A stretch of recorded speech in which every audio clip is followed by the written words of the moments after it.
ಇನ್ನು ನೀವು ಬಂಗಾರದ ಗಣಿ ಚಾನೆಲ್ಗೆ ಸಬ್ಸ್ಕ್ರೈಬ್ ಆಗದಿದ್ದರೆ ಈ ಕೂಡಲೇ ಸಬ್ಸ್ಕ್ರೈಬ್ ಬಟನ್ ಅನ್ನು ಕ್ಲಿಕ್ ಮಾಡಿ ಹಾಗೂ ದಿನನಿತ್ಯದ ಅಪ್ಡೇಟ್ಸ್ಗಳಿಗಾಗಿ ಬೆಲ್ ಐಕಾನ್ ಅನ್ನು ಪ್ರೆಸ್ ಮಾಡಿ. ಕೂಡಲಗಿ ಪಟ್ಟಣದಲ್ಲಿ ಬೀದಿ ವ್ಯಾಪಾರಿಗಳ ಸಂಘದ ವತಿಯಿಂದ ಗಣೇಶನನ್ನು ಪುನೀತ್ ರಾಜ್ಕುಮಾರ್ ಪುತ್ಥಳಿಯ ಪಕ್ಕದಲ್ಲಿ ಹಮ್ಮಿಕೊಂಡಿದ್ದರು.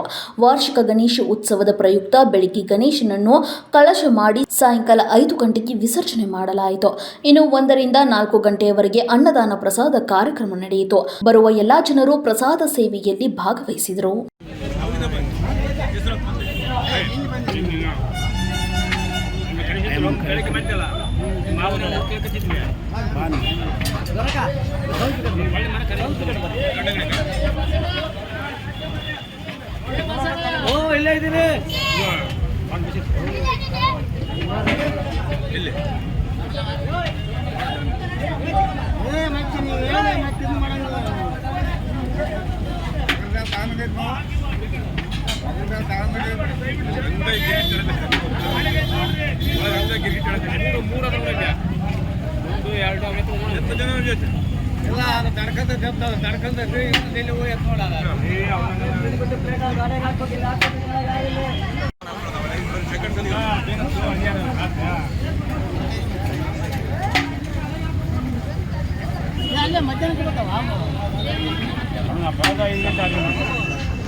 ಮುಂದೆ ಬರೋಣ.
ಚಲ್ತತೆ ಚೈತ ಮುಂದೆ ನೋಡು.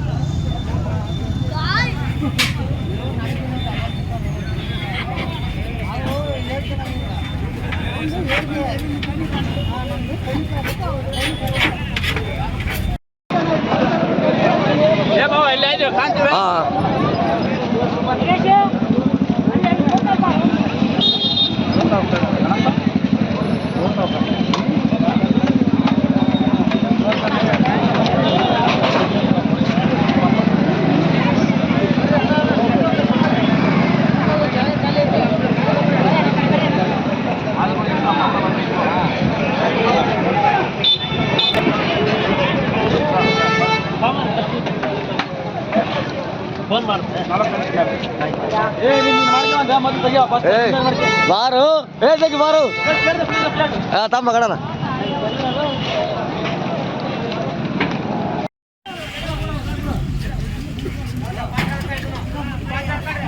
ಇದು ಎಷ್ಟು ವರ್ಷದಿಂದ ಗಣೇಶ ಕುಂದರ್ಸ್ತಾ ಇದ್ರಿ? ನಾವು 6ನೇ ವರ್ಷದ ಕಾರ್ಯಕ್ರಮ ಸರ್ ಗಣೇಶ ಉತ್ಸವದ್ದು.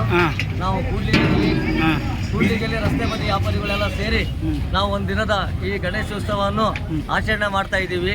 ಒಂದೇ ದಿನ ಕೂರಿಸ್ಬಿಟ್ಟು ಒಂದೇ ದಿನ ಅನ್ನ ಸಂಪರ್ಣ ಕಾರ್ಯಕ್ರಮ ನಡೆಸ್ತಾ ಇದ್ದೀವಿ. ಇದು 6ನೇ ವರ್ಷ.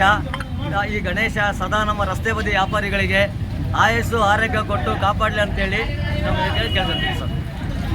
ಇಲ್ಲ, ರಸ್ತೆ ಬದಿ ವ್ಯಾಪಾರಿಗಳು ಎಲ್ಲರೂ ಸೇರಿ ಪ್ರತಿ ವರ್ಷದಂತೆ ಈ ವರ್ಷವು ಇದು 6ನೇ ವರ್ಷದ ಕಾರ್ಯಕ್ರಮ. ಒಂದೇ ದಿನ ಅನ್ನ ಸಂದರ್ಪಣಾ ಕಾರ್ಯಕ್ರಮದೊಂದಿಗೆ ಸಾಯಂಕಾಲ ಎಷ್ಟು ಗಂಟೆಗೆ? 5 ಗಂಟೆಗೆ ಸರ್. 5 ಗಂಟೆಗೆ ವಿಸರ್ಜನೆ ಮಾಡ್ತೀವಿ. ಮತ್ತೆ ಇದು ಅನ್ನ ಸಂದರ್ಭ ಎಲ್ಲ ಯಶಸ್ವಿಯಾಗಿ ನಡೆದತ್ತಲ್ಲ ಸಾಕಲ್ಲ